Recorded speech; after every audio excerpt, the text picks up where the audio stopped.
জীবনে এমন কিছু কিছু জিনিস হয় যা প্রথমবার, যেমন হাঁটতে শেখা প্রথমবার, স্কুলে নার্সারিতে ভর্তি হওয়াও প্রথমবার, তেমন রান্নার দুনিয়াতে পা রাখাও প্রথমবার।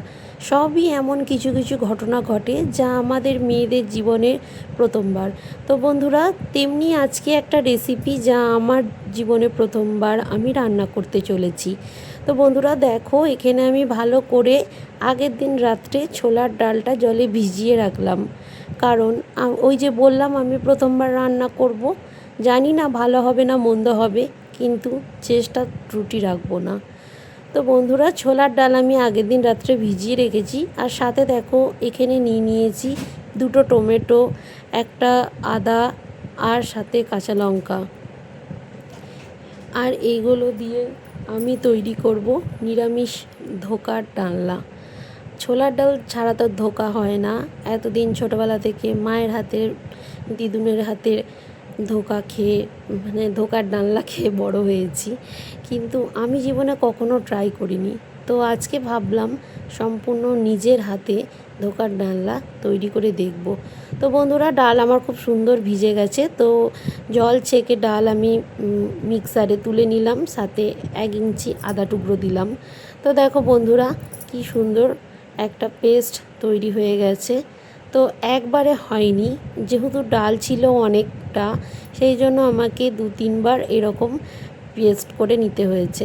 তো আদা কাঁচা লঙ্কা দিয়ে পেস্ট করলাম, কারণ ধোকার ডালনাটা সম্পূর্ণ নিরামিষই করব। কারণ ছোটোবেলা থেকে দেখে এসেছি ধোকার ডালনাতে হিঙের ব্যবহার, আর হচ্ছে সম্পূর্ণ নিরামিষভাবে। তো বন্ধুরা দেখো, ডাল বাটা তো আমার কমপ্লিট। তো কড়াইয়ে সর্ষের তেলের মধ্যে দিয়ে দিলাম হিঙের ওপরে দিলাম কালো জিরে, তার ওপরে ওই যে কাঁচা লঙ্কা আদা দিয়ে যে ডাল আমি বেটে রেখেছিলাম, সেই ডালটা ভালো করে আমি কড়াইয়ের মধ্যে টানিয়ে নিচ্ছি। তো দেখো বন্ধুরা, আমি কিভাবে করছি, তো বলেই দিলাম, ভালো হবে কি মন্দ হবে জানি না, কিন্তু চেষ্টা করতে ছাড়বো না।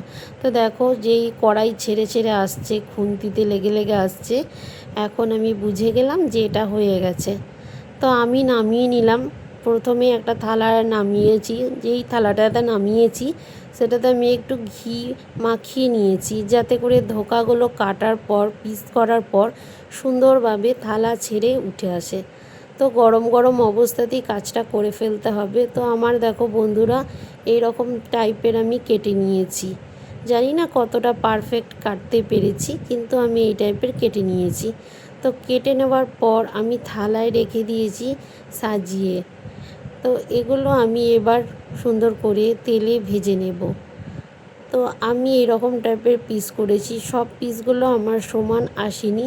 তো আমি যেরকম বরফি আকারে রাখার চেষ্টা করেছি, এরকমই চেষ্টা আমি করে গেছি। তো তার মধ্যে তো 19-20 হবেই, যেহেতু প্রথমবার।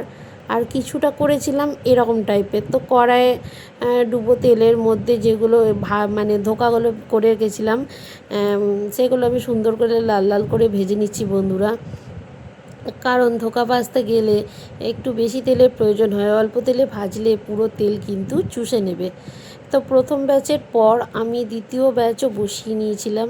তো আমার দেখো বন্ধুরা, সম্পূর্ণ ধোকা কিন্তু ভাজা রেডি হয়ে গেছে। তো দেখো, আমি হাতে করে তুলে দেখাচ্ছি, একটা পাত্রের মধ্যে রেখে দিয়েছি। প্রথমবার তুমি যাই করো না কেন বন্ধুরা, প্রথমবারের মজাটাই আলাদা হয়। তো দেখো, দ্বিতীয়বার আমি আবার ভেজে নিচ্ছি, মানে আমার যতগুলো ছিল যবার ভাজতে সময় লেগেছে সম্পূর্ণটাই কিন্তু আমি স্টেপ বাই স্টেপ করে নিয়েছি, কারণ এগুলো খুবই হালকা, যদি ভেঙে যায় সেই কারণে ভয়ে ভেজেছি। তো ওই কড়াইয়ের তেলের মধ্যেই আমি গোটা জিরে আর শুকনো লঙ্কা ফোড়নে দিয়েছি।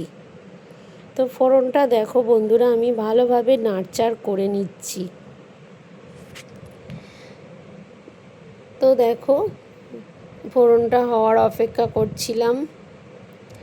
তারপরেই ডুমো ডুমো করে কেটে রাখা কাঁচকলা, মানে আমার কাছে ফ্রিজে কাঁচকলা ছিল, আমার মা ঠাকুমাকে কাঁচকলা দিয়ে এটা করতে দেখেছিলাম। ধোকা রান্না তো নতুন কিছু না, বহু পুরনো সাবেকি আমলের রান্না।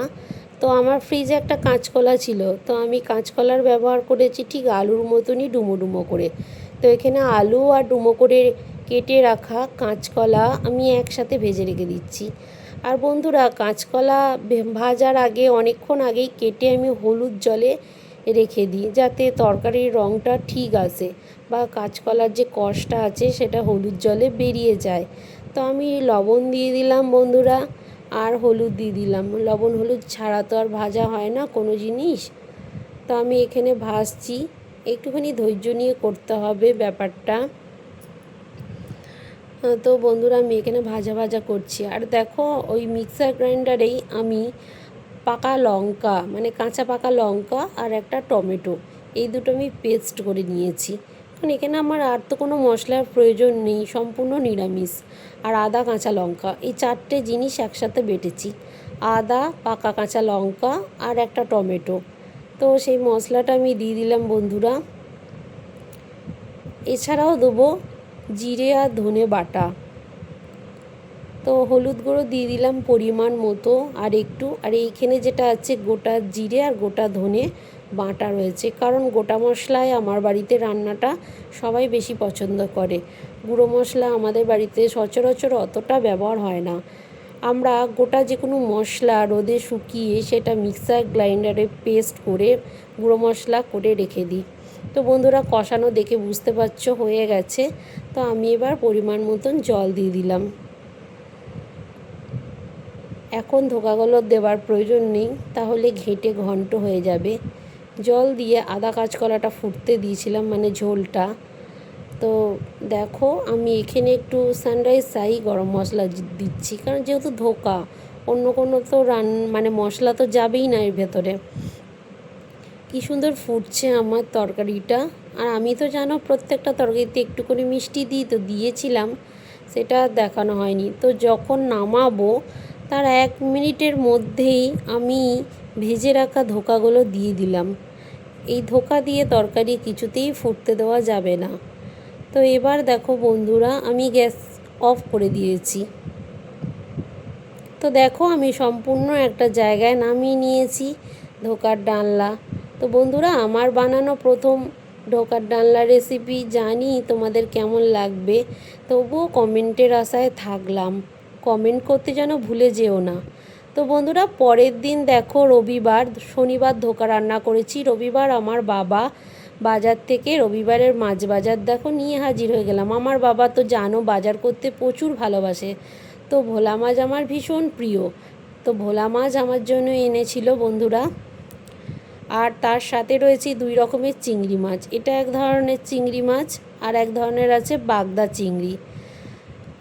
আর বন্ধুরা রয়েছে দেখো কাতলা মাছের মাথা। সব মিলিয়ে রবিবারের মাছ বাজার আর ধোকার ডালনা রেসিপিটা কেমন হয়েছে আমাকে জানাবে। আমি তোমাদের কমেন্টের আশায় থাকবো। আর যে সমস্ত নতুন বন্ধুরা আমার চ্যানেলে যুক্ত হয়েছো, আমার পরিবারের সাথে যুক্ত হয়েছো, তোমাদের কাছে একটাই অনুরোধ, প্লিজ আমার লং ভিডিও পুরো অ্যাড সমেত দেখো। আমিও কথা দিলাম তোমাদের পাশে থাকবো। আর আমার সম্পূর্ণ ভিডিওটা কেমন লাগলো বন্ধুরা কমেন্ট করে জানাবে। আমি বারবার করে বলছি, কারণ কমেন্টের আশায় আমি বসে থাকি। তো বন্ধুরা, আজকের মতন আমার ভিডিওটা এই পর্যন্ত। আবার দেখা হবে নতুন কোনো একটা ভিডিওতে। টাটা।